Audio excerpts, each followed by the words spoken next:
President Donald Trump is headed to Davos with a showdown with European leaders as his bid to seize Greenland threatens to tear the transatlantic alliance apart. Trump mocked the Europeans a day before leaving for the World Economic Forum, but leaders are closing ranks against his stance, with French President Emmanuel Macron vowing to stand up against what he describes as bullies. The European Union itself has promised an unflinching response. Arabile Gumede is live for us from the Swiss ski resort. It's not going to be about alpining down those, moving down those alpine slopes, Arabile. It is going to be about a race to the finish here in terms of who ultimately leaves this gathering in a stronger position. Just outline for us the state of play. Good morning again.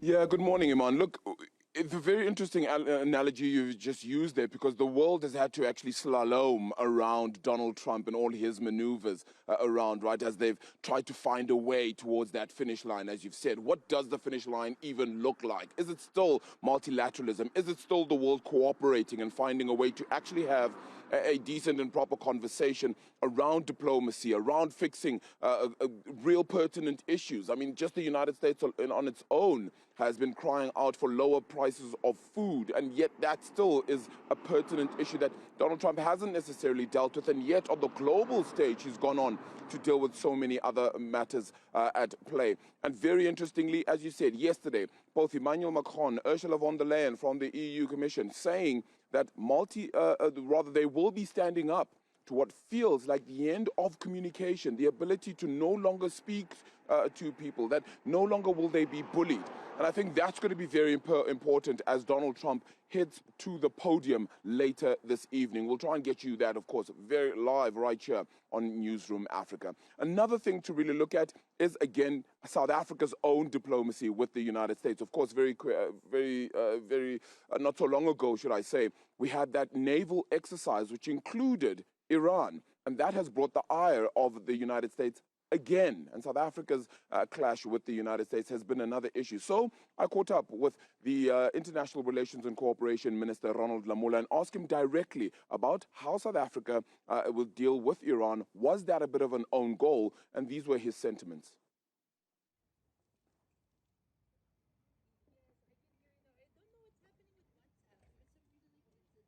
We will continue to engage with them on those issues. The U.S., what we have to continue to act on is what is in our national interest. And as you are aware, there's already a process in the country dealing with the same matter through our Ministry of Defense and the Presidency. And I think we will take it from there. No, we're not fearful. It's a work of diplomacy. We engage with everyone. Every platform, it's a platform of explaining what your country does. We are here at the World Economic Forum to sell our country, and we do it with many countries bilaterally. The key thing is to continue to protect the sovereignty of the South African state, to be able to define our own foreign policy within the platform of multilateral engagements, and at bilateral level continue to be able to act in the interest of the country. Arabile, what's so interesting is that the pair of us covered the G20, and right at the very beginning, you know, the shadow of the U.S. and those diplomatic moves they made at the 11th hour threatened to overshadow the meeting in its entirety. We're going to another, in fact, probably the next really major global meeting of world leaders. And again, and I want to use the term, the specter of Donald Trump looms large. Just tease out for us what some of the other major global issues are at play that should not be engulfed in this Trump moment. Yeah, and you're so right, Iman, because it feels like this moment can almost suck the air out of the room, right, where the World Economic Forum could be focusing on so many other aspects, but it sometimes feels as though this is what they need to be speaking about. Because just yesterday, the conversation that I was having with quite a few other leaders and business people was actually we need to be redefining what multilateral conversations and engagements are with other countries. And that is what you're also seeing here then. We're talking about one of the largest multilateral conversations that happen globally, and you have the leader of a country who doesn't want to have multilateralism in the way that it always has been done, particularly since World War II. So that will be interesting to see how that comes out in the wash. You also have the conversation around artificial intelligence. It is actually still happening a lot. You have so many of those AI companies that are sitting right here on the promenade road here in Davos. Then you still have climate change. Iman, I can tell you right now that the snow isn't actually as it looks. Yes, there is snow, but it's now gotten hard. It's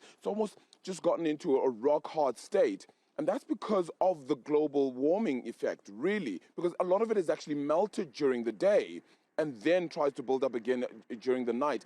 And it usually doesn't happen that way. In fact, you'd get about a meter of snow even on the roads here in the World Economic Forum. So I think all those issues are still going to be important, and those are the discussion points that will be had across today and, of course, the next 2 days as well.